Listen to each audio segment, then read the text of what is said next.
प्यारे बच्चों, स्वागत है आपका विस्फोट लर्निंग एकेडमी के इस नए वीडियो में। बच्चों, आज के इस वीडियो में हम आपकी कक्षा 10वीं गणित जो छत्तीसगढ़ बोर्ड पर आधारित बुक है उसकी अध्याय 12 के प्रश्नावली 1 के सवाल नंबर 4 से इस वीडियो लेक्चर की शुरुआत करने वाले हैं। एकदम सीक्वेंस से सहज, सरल और आसान भाषा में विद कंसेप्ट आपको सारे टॉपिक्स बताए जाएंगे। तो आइए बिना देर के वीडियो को शुरू करते हैं।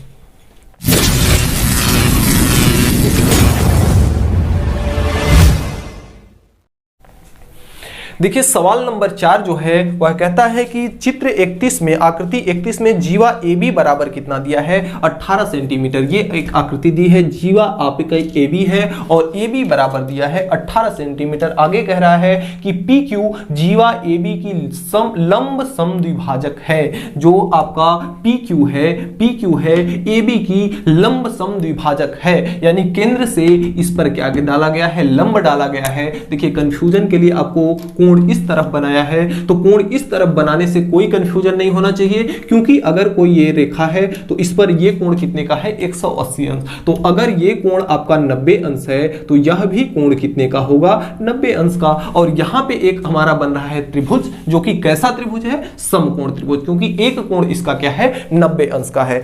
तो आगे कह रहा है कि MQ यानी छोटी वाली, इसका मान कितना दिया है? 3 सेंटीमीटर दिया है। छोटी वाली रेखा का मान कितना दिया है? 3 सेंटीमीटर दिया है। तो वृत्त की त्रिज्या ज्ञात कीजिए। वृत्त की त्रिज्या यानी हमें OA का मान ज्ञात करना है।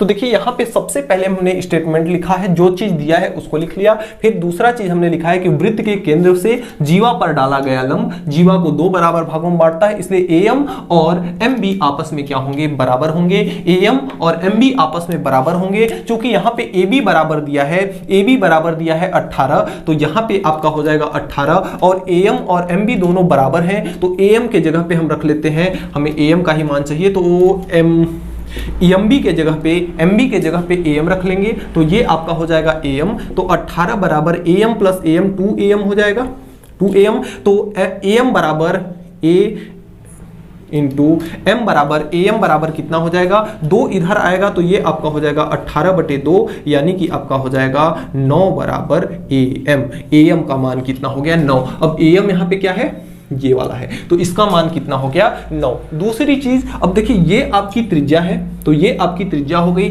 और O से लेके, इसका मान तो दिया नहीं है, दिया रहता तो हम खटाक से रख देते। इसमें थोड़ा सा हमें कॉमन सेंस ये लगाना है कि यहां देखिए O है और ये Q है। केंद्र से परिधि की दूरी, केंद्र से परिधि की दूरी त्रिज्या कहलाती है। तो ये अगर R है तो ये पूरी दूरी कितनी होगी? R होगी, जिसमें से ये छोटी वाली दूरी 3 है। हमको ये छोटी वाली दूरी से तो मतलब है नहीं, हमें बस इतना सा चाहिए, ये वाली O और M, इस बिंदु से मतलब है। तो इस दूरी को यहां से लेके Q की दूरी, O से लेके Q तक की दूरी कितनी है? R है, क्योंकि Q क्या है? वृत्त की त्रिज्या है। लिखते हैं हम यहां से कि चूंकि OQ वृत्त की त्रिज्या है। OQ क्या है? वृत्त की त्रिज्या है। तो अगर यहां से हम OM का मान निकालें तो OM बराबर कितना हो जाएगा? त्रिज्या यहां से यहां तक है, तो ये आपका हो जाएगा OQ में से, इस बड़ी वाली लाइन में से इस छोटी इतनी सी जो है उसको घटा देंगे। इतनी सी क्या है? MQ को इसमें से घटा दिया जाएगा, तो हमें OM प्राप्त होगा। आइए घटाते हैं। OM बराबर यहां से कितना हो जाएगा? OM आपकी ये वाली रेखा है और इसका पूरे का मान कितना है? OQ एक त्रिज्या है, तो त्रिज्या का मान कितना है? R है। और माइनस का MQ का मान 3 है, तो OM का मान कितना आ गया? R-3। अब हम कर्ण का मान पता है, लंब का मान पता है, आधार का मान पता है, सारा का मान पता है, R का मान हम निकाल लेंगे आसानी से। आइए निकालते हैं। चूंकि त्रिभुज समकोण त्रिभुज है, अतः यहां लिखेंगे हम पाइथागोरस भाई साहब के प्रमेय से। पाइथागोरस कितने कमाल के इंसान थे कि इनका आज भी हम लोग उपयोग कर रहे हैं। तो इनका जो आपका ये होता है, कर्ण का स्क्वायर बराबर लंब का स्क्वायर प्लस आधार का स्क्वायर, इनका प्रमेय होता है। कर्ण का मान कितना है? R, तो यहां से हो जाएगा R का स्क्वायर, लंब का मान है R-3, तो R-3 का हो जाएगा स्क्वायर प्लस आधार का मान है 9, तो ये आपका हो जाएगा 9 का स्क्वायर। r-3 का होल स्क्वायर, ये खुलेगा आपका a माइनस बी के होल स्क्वायर से, जिसका सूत्र होता है a square plus b square minus 2ab। अब देखिए a और b, a के जगह पे r, b के जगह पे 3, इसी सूत्र पे खोलते हैं। r स्क्वायर ऐसे का ऐसा, r a के जगह पे तो a का स्क्वायर, तो r का स्क्वायर, प्लस का चिन्ह है प्लस का, b का स्क्वायर, b के जगह पे क्या है 3, तो 3 का स्क्वायर, माइनस क्या है माइनस 2ab, तो 2a का मान r, तो r a का मान r इंटू b का मान 3, तो 3, और प्लस में 9 का स्क्वायर कितना हो जाएगा 9 9 81। इतनी बात उम्मीद करता हूं आया होगा समझ में। r स्क्वायर को इधर लेके आ जाएंगे तो r स्क्वायर इधर आपका माइनस का आ जाएगा, बेचारा कट के खत्म हो जाएगा। इधर बचेगा आपका 3 का स्क्वायर कितना होता है 9, माइनस 2 इंटू आर इंटू 3, तो 2 तिहाई 6 और साथ में r और प्लस साथ में 81 और 9 दोनों प्लस के हैं, जुड़ जाएंगे और इधर ये कितना हो गया 0, r square minus r square 0, 6r minus का है इस साइड में ले आएंगे तो प्लस का 6r हो जाएगा, और 81 और 9 कितना होगा आपका 90।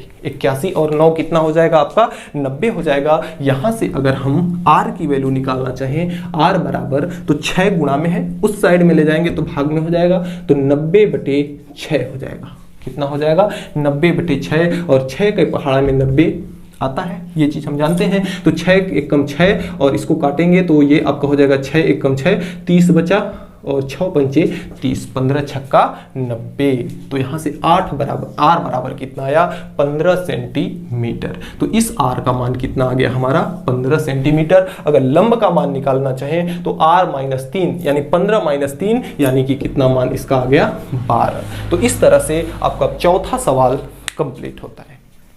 तो देखिए प्रश्न संख्या 5 जो है कहता है कि एक वृत्त का केंद्र O है जिसकी दो जीवाएं, एक वृत्त का केंद्र हमने एक रचना की है अपने से कि एक वृत्त का केंद्र O है जिसकी दो जीवाएं PQ और QR है, PQ और QR है, दो जीवाएं हैं PQ और QR है, तथा कोण PQO यानी ये वाला कोण कितने, और कोण OQR यानी ये वाला कोण कितने का है 55 अंश का है। तो हमें सिद्ध करना है कि PQ और QR ये वाली और ये वाली दोनों जीवाएं क्या है समान है। इसके लिए हमें दो रचना करना पड़ेगा। O से बिंदु P को मिलाते हैं, किससे किससे मिलाते हैं, O से बिंदु P को मिलाते हैं। दूसरा चीज O से बिंदु R को मिलाते हैं, तो O से बिंदु R को मिलाते हैं। तो ये वाला जो कोण होगा ये इस जीवा द्वारा अंतरित कोण होगा और ये वाला कोण जो होगा इस जीवा द्वारा अंतरित कोण होगा। अब यहां से हम लेते हैं उपपत्ति का मतलब यह होता है कि जहां से हम जो चीज ले करके प्रूफ कुछ करते हैं उसे हम क्या कहते हैं उपपत्ति। तो यहां से हम इस त्रिभुज को ले रहे हैं, इस त्रिभुज किसको ले रहे हैं, त्रिभुज OPQ व दूसरा त्रिभुज क्या है OQR से, तो त्रिभुज OQR से इन दोनों त्रिभुजों से ले रहे हैं। सबसे पहले हम ये साबित करेंगे कि ये दोनों त्रिभुज क्या हैं समरूप है। सबसे पहले हम क्या सिद्ध करेंगे कि दोनों त्रिभुज समरूप। उसके बाद हम ये सिद्ध कर देंगे कि दोनों, पहले हम ये सिद्ध करेंगे कि दोनों त्रिभुज समरूप हैं, उसके बाद हम ये सिद्ध कर देंगे कि यदि ये दोनों त्रिभुज सबसे पहले हम ये सिद्ध करेंगे कि ये दोनों त्रिभुज क्या है सर्वांग सम है।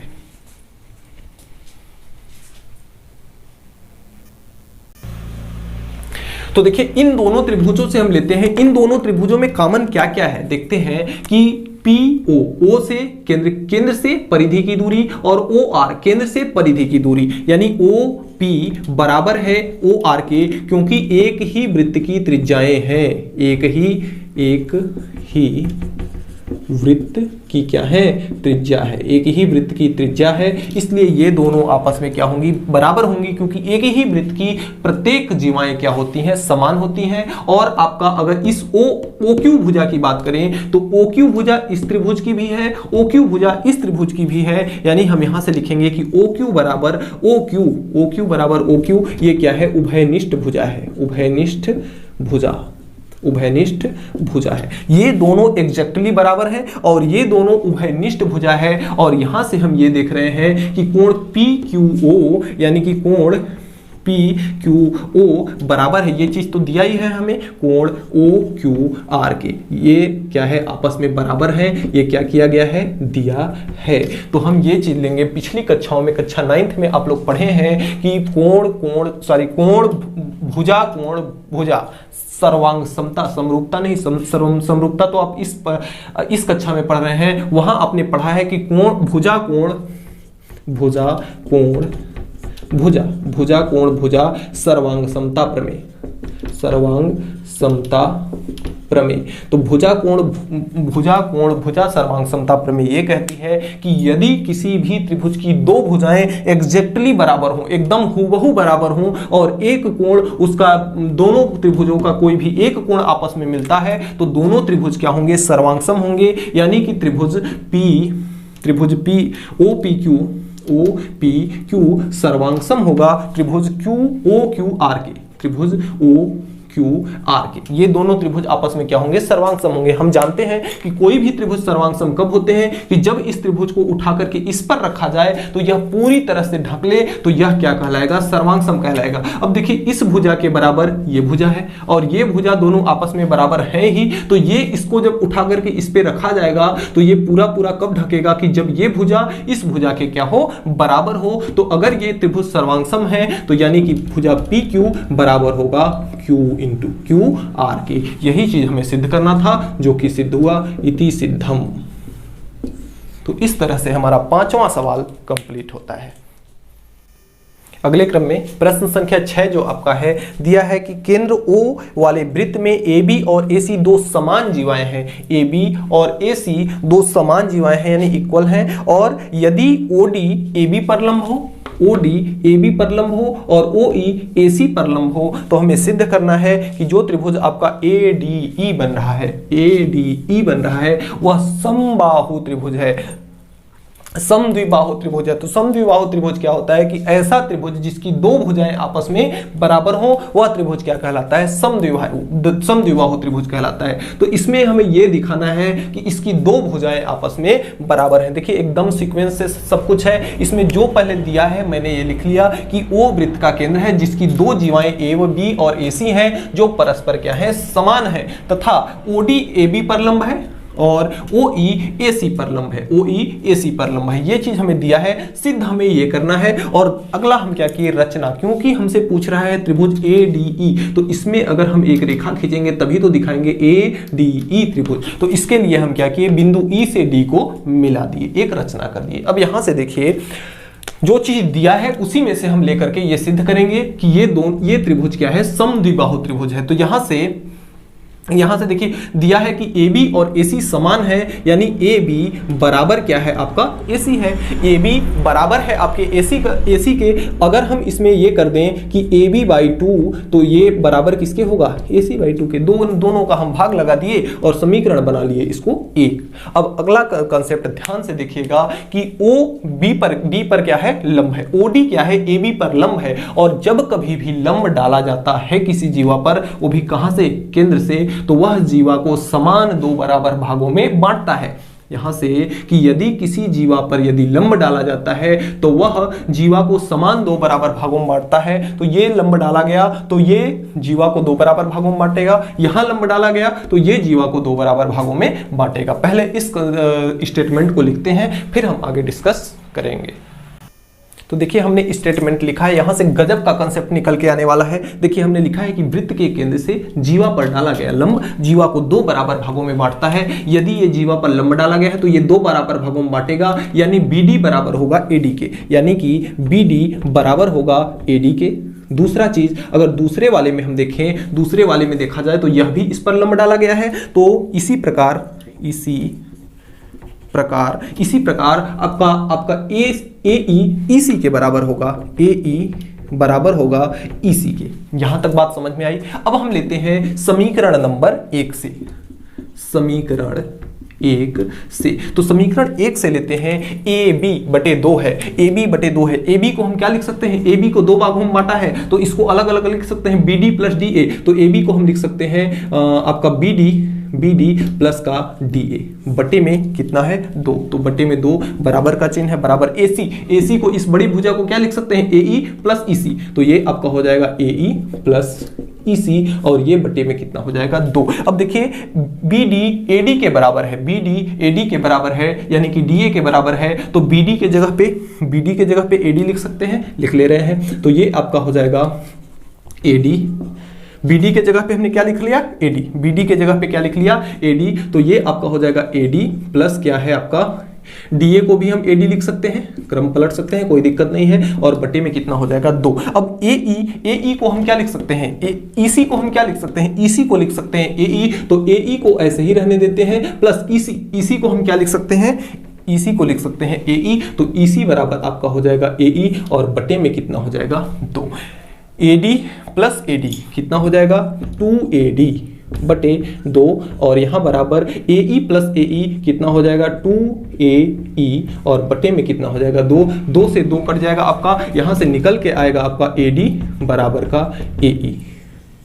अब AD और AE क्या है AD ये भुजा और AE यानी ये भुजा, ये दोनों आपस में बराबर हैं, जो कि क्या है त्रिभुज ADE, त्रिभुज ADE की दो भुजाएं हैं जो कि आपस में क्या है बराबर हैं। तो यहां से हमारा सिद्ध हुआ कि जो ADE है वह क्या है समद्विबाहु त्रिभुज है, यानी इसकी दो भुजाएं आपस में बराबर हैं। तो ये क्या हुआ इति सिद्धम, एक स्टेटमेंट आप एक लाइन अलग से आप लिख सकते हैं कि अतः यह सिद्ध हुआ कि त्रिभुज ADE एक समबाहु त्रिभुज है क्योंकि AD बराबर है AE। तो इस तरह से आपका इस प्रश्नावली का लास्ट सवाल फिनिश होता है। तो डियर स्टूडेंट्स, आज के वीडियो में इतना ही। हमें उम्मीद है कि आज हमने जो भी पढ़ा आपको अच्छे से समझ में आया होगा। फिर भी किसी भी प्रकार का कहीं पर कोई डाउट है तो आप नीचे कमेंट बॉक्स में कमेंट करके हमें जरूर बताएंगे, आपकी प्रॉब्लम को सॉल्व किया जाएगा। और यदि चैनल पर मेरे नए हैं, मेरा पढ़ाया हुआ अगर आपको समझ में आता है तो प्लीज़ चैनल को सब्सक्राइब करके बेल आइकन को प्रेस जरूर कर लें ताकि मेरी अगली आने वाली वीडियो की नोटिफिकेशन सबसे पहले आप तक पहुंच सके। तो मिलते हैं नेक्स्ट वीडियो में नेक्स्ट टॉपिक के साथ नेक्स्ट डे, तब तक के लिए गुड बाय।